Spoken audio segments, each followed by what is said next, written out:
Does medieval Islamic law prescribe the death penalty for extramarital sex? Yes, it does. Yes, it does. It does prescribe the death penalty for extramarital, not premarital. Adultery, basically. Yes, it does. But once again, how often was this law actually applied even in medieval times? Was this the norm, or was this a type of scare tactic so that people don't actually commit adultery?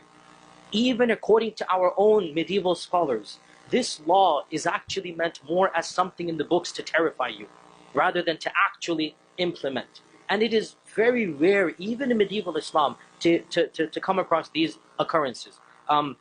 Should they be updated and modernized? Again, that's an ongoing discussion, and that's one of the main sources of intra-Muslim dialogue. We are debating amongst ourselves. I'm sure many Jews and many Christians understand this. The texts say things that are somewhat problematic at times.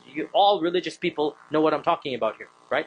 The texts have some laws that are somewhat bizarre, and this is all texts. Need I quote you Leviticus and Deuteronomy and whatnot? I mean, you understand my point here.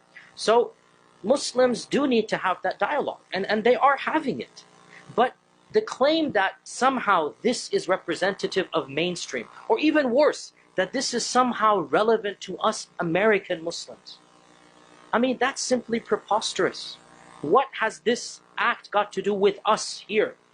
I understand that at a theoretical level it's nice to discuss, let academics come, let clerics come, let's discuss this out. But I, as a national American cleric, when I go to sleep at night, it's not my primary concern, what do I do with the text about